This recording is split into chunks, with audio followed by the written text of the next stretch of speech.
The morning Vivian Holt walked into a pawn shop with her dead brother's purple heart in her coat pocket, she told herself she wasn't crying. She told herself the wetness on her face was from the cold. It was February in Spokane, and the wind off the river cut straight through her scrub jacket, the only layer she'd grabbed on her way out of the parking garage after her shift ended at 6 in the morning. She told herself a lot of things that winter. Most of them weren't true. She had worked 37 hours straight, not because she was asked to, because the alternative was going home to an apartment that was 3 weeks behind on rent, sitting alone with a stack of bills on the kitchen counter, and thinking about how she was going to explain to her mother why Dylan's medals were no longer in the shadow box above the fireplace. Vivian was 31 years old. She had finished nursing school at 24, worked 2 jobs for 18 months to pay down her loans, and by 27, she had a position in the cardiac ICU at Cascades Regional Medical Center that she was genuinely proud of. She knew what she was doing. She was good at it. Patients asked for her by name. Dr. Emmett Rao once told her during a code that she had steadier hands than half the residents he'd trained. She had held that compliment close for 3 years. None of that mattered now. She pushed open the door to a place called Capital Pawn and Gold on Division Street. A small bell announced her arrival. The shop smelled like machine oil and old carpet. There were guitars on the wall, a glass case full of watches, a row of power tools along the back. Behind the counter, a heavy-set man in his late 50s looked up from a newspaper. His name tag said Lou. He had kind eyes, or at least tired ones, which sometimes amounts to the same thing. "Help you?" he said. Vivian reached into her pocket and set Dylan's purple heart on the glass counter. Then the Navy Cross. Then the service ribbon she'd always thought was the most beautiful of the 3. Burgundy and gold, clean and precise. Lou looked down at them for a long moment without speaking. "My brothers," Vivian said, because the silence felt like it needed filling. "I can see that." He didn't touch them. "You sure about this?" She wasn't. She had not been sure about anything in 4 months. But she said yes, because she needed $700 by Friday, and she had exactly $43 in her checking account, and the card she'd tried at the pharmacy the night before had been declined in front of a line of people, and she'd had to leave the prescription at the counter and walk out like she didn't need it. She did need it. Her hands had been shaking for 2 weeks. Lou picked up the Purple Heart carefully, the way you'd handle something that belonged to a museum. "Your brother," he said. "He's still with us?" "No," Vivian said. "Fallujah, 2007. Lou set it back down gently. He didn't say "I'm sorry" the way most people did, fast, reflexive, like closing a door. He just nodded, slow and deliberate, and Vivian had the strange sensation that he actually understood the weight of what she had just told him. "Give me a minute," he said. "My son-in-law is in the back. He does the military appraisals." She waited. Through the front window, she could see Division Street waking up. A delivery truck double-parked, a woman walking a dog, 2 pigeons fighting over something near the curb. Normal world. Vivian felt like she was watching it from underwater. She heard a door open somewhere in the back of the shop. She didn't hear the dog. That was the first thing she noticed. Not that the dog was there, but that she hadn't heard it coming. One moment she was alone at the counter. The next, something warm and heavy pressed against her left leg, and she looked down, and there was a German shepherd sitting directly beside her, leaning into her the way a large dog leans when it has decided you are its responsibility. He was wearing a tactical vest, dark green, with a patch she couldn't fully read from that angle. He was looking at the medals on the counter. Not at her, at the medals. His ears were forward, his body completely still, and he looked for all the world like he was paying his respects. "That's Maverick," said a voice. "Sorry, he usually waits for me." A man came around the end of the counter. He was maybe 40, broad-shouldered, with a close-trimmed beard going gray at the jaw. He walked with a slight hitch in his right leg. He was looking at the dog first, then at Vivian, and his expression shifted when he saw what was on the counter. "I'm Gideon," he said. Not Gideon something, just Gideon. The way people introduced themselves when their last name felt like too much to explain right now. "I handle the military pieces, Vivian Holt." He looked at her, then at Dylan's medals, then at Maverick, who had not moved. "He does that sometimes," Gideon said quietly. "With certain people. I stopped trying to figure it out." Vivian looked down at the dog. Maverick turned his head and looked directly at her. His eyes were amber, steady, and deeply serious. She had the disorienting feeling of being seen by something that didn't need words to understand her. She had not cried. Not when she'd pulled the shadow box off the wall. Not when she'd driven 40 minutes through pre-dawn Spokane with the medals in her coat pocket. But something happened in that moment. The dog's weight against her leg, the amber eyes, the medals on the glass between them, and the back of her throat closed up like a fist. "I'm okay," she said, to no one in particular. Maverick put his chin on the counter next to Dylan's Navy Cross. He didn't move for a very long time. Gideon didn't rush her. That was the thing she would remember later, how he didn't make her feel like a transaction. He picked up each medal in turn, examined them with the kind of attention that told her he actually knew what he was looking at, and then he set them back exactly where they'd been. "Navy Cross and a Purple Heart," he said. "What was his MOS?" 0311. Infantry. He re-enlisted after his first tour. She paused. "He didn't have to. He wanted to." Gideon nodded. "Where was he based?" "Camp Pendleton, then Al-Anbar Province." Something moved in his face, just briefly a shadow of something she couldn't name. "I did 2 tours in Al-Anbar," he said. "Different years, different unit." He looked down at the medals. He earned this cross, didn't he? It wasn't a question, but Vivian answered anyway. Yes. He pulled 3 guys out of a burning vehicle. He had a shattered collarbone when he did it. She cleared her throat. He never talked about it. "I found out from one of the guys he saved. He came to the funeral." Gideon was quiet for a moment. Then he said, "What's happening, Vivian? What's going on that brought you here this morning?" She almost said nothing out of reflex. Instead, she heard herself say, "I got fired 4 months ago for reporting a medication error that killed a patient, and my supervisor's name was on the chart." She said it flat, clinical, the way she'd learned to talk about it so her voice wouldn't break. "He said I falsified documentation." HR backed him. "They terminated me for cause, and that means no unemployment," Gideon said. "No unemployment, no references. I've applied at 11 hospitals. I've had 3 phone screens and no callbacks once they pull my file." She looked at the medals. "My rent is past due. I have a prescription I can't fill. And Dylan doesn't need these anymore." She had practiced that last sentence many times, and it still didn't sound true. Maverick made a sound, low, not a whine, more like a breath with intention behind it, and pressed harder against her leg. Gideon looked at his father-in-law. Lou gave a small shrug that seemed to communicate something private between them. "I'll give you 800 for the 3 of them," Gideon said. "That's a fair price. More than fair." He paused. "But I want to ask you something first, and you don't have to answer. Okay, the supervisor who filed the report against you, do you have anything in writing? Anything at all? Emails, shift logs, the original incident report?" "I have copies," she said. "I made them the night it happened. Before I turned in the originals." She hesitated. "I kept them in my locker for 2 months after I was fired. I finally got them out last week. I have them at home." Gideon looked at her for a long moment. "Don't sell these yet," he said. "Give me until noon." She didn't go home. She sat in her car in the parking lot of a Safeway 3 blocks away, and she ate a granola bar she found in her glove box, and she stared at the steering wheel, and she thought about her brother. Dylan had been 23 when he died. She had been 21. Their mother had not spoken his name out loud for a year after the funeral, not out of grief, or not only grief, but because saying his name felt like confirming something she had not accepted yet. Vivian had understood that. She had lived in that same refusal for a long time. She understood it less now. Holding on to something past its time didn't bring anyone back. It just kept you standing in the same place while the world moved without you. At 10:47, her phone rang. "Gideon." "I need you to come back," he said. "Bring your copies." She drove back to Division Street. When she walked into the shop, there were 2 other people there now. A woman about 60, with the kind of posture that came from either military service or a certain kind of private school, and a man in his mid-40s in a suit that looked like it cost real money. Maverick was lying near the door, head on his paws. His eyes tracked Vivian the moment she came in. "This is Renata," Gideon said, indicating the woman. "She's a healthcare attorney, and this is Patrick Sue. He's a journalist with the Inland Northwest Examiner." Vivian stopped. "What did you do?"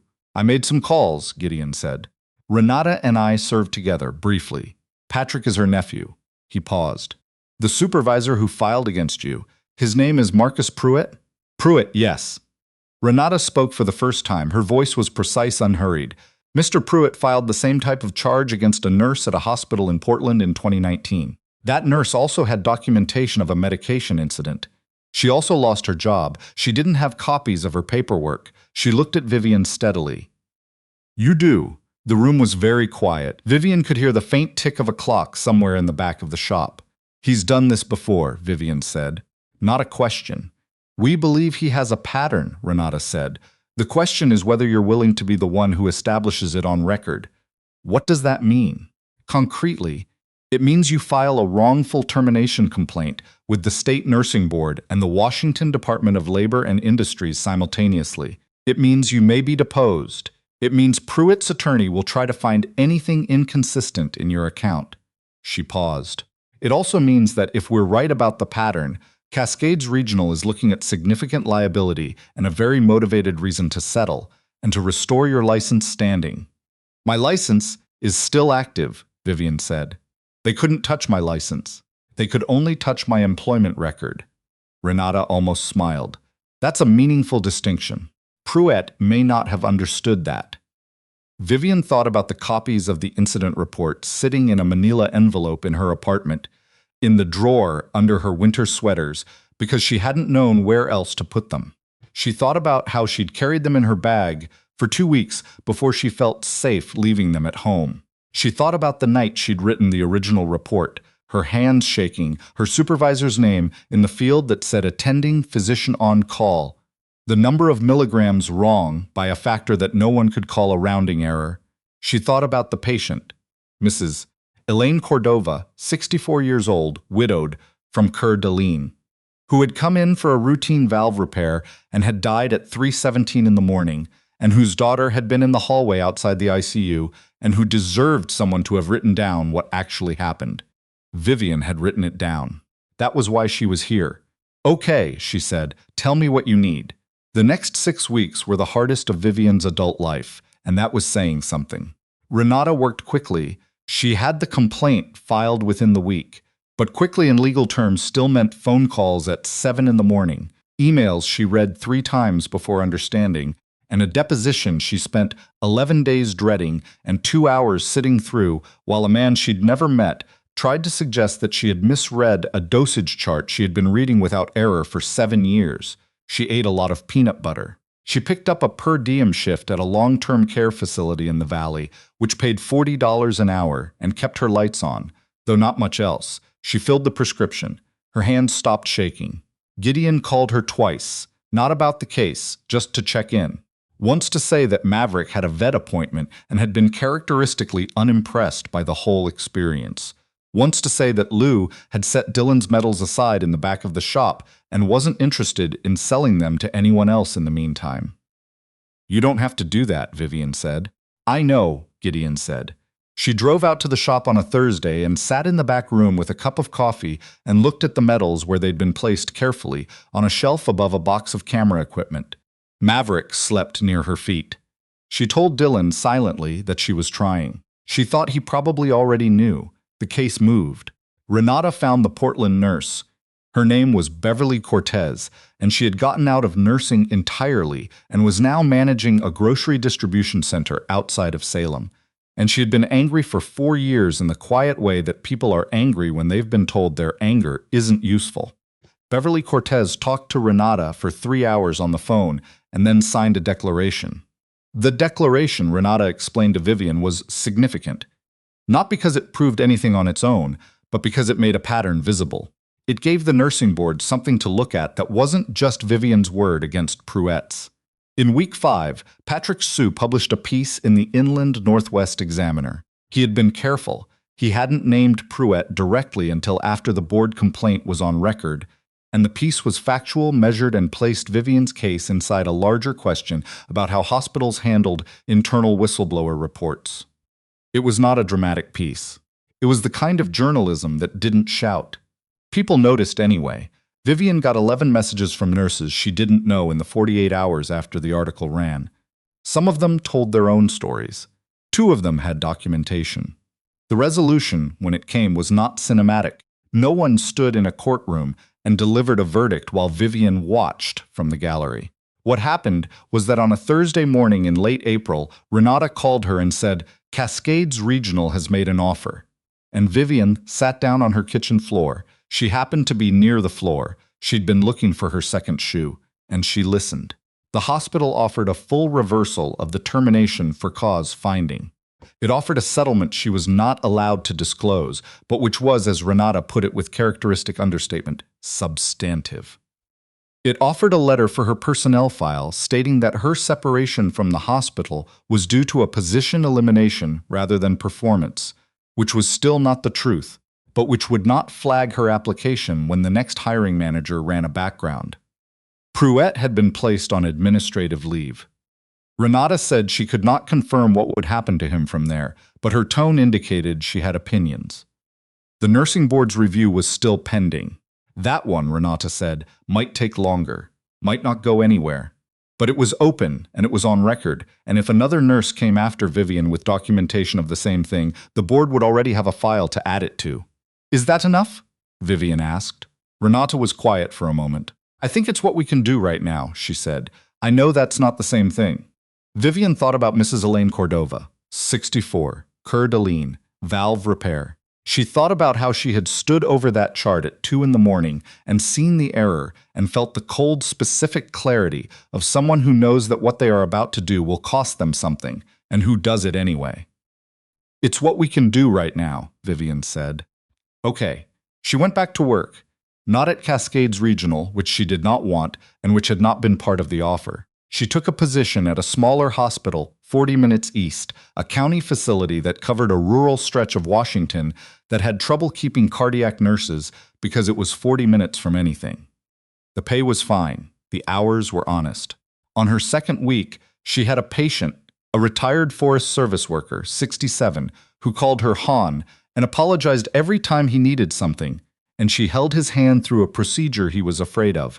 And afterwards he said she was the best nurse he'd ever had, and Vivian thought, I'm still good at this.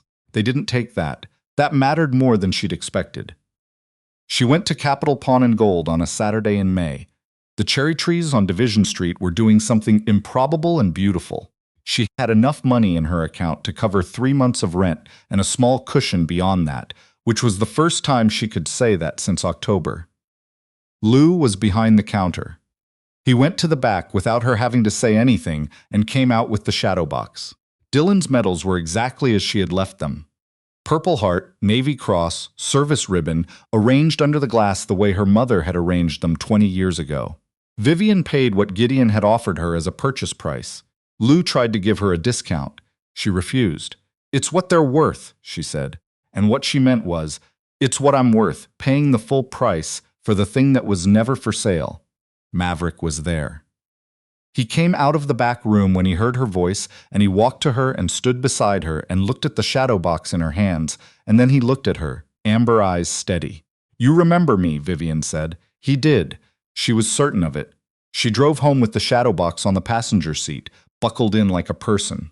When she got to her apartment, she hung it back above the fireplace, the shadow box exactly where it had been. She stood in front of it for a long time. She thought about the version of herself who had walked into a pawn shop at 6 a.m. in February, 37 hours into a shift, telling herself she wasn't crying. She felt tenderness toward that woman. Tenderness was different from pity. It didn't require that you look down. It just required that you see someone clearly and wish them well. She wished that version of herself well. Outside Spokane was moving through May with its usual mild indifference. Traffic on the overpass, the neighbor's kid bouncing something in the courtyard, birds she couldn't name doing whatever birds did in good weather. Life at its ordinary and entirely sufficient pitch. Dylan's medals hung on the wall in the morning light, exactly where they belonged. Vivian put the kettle on. She had a shift in 4 hours, and she had not slept, and she was hungry, and she was, for the first time in a long time, okay.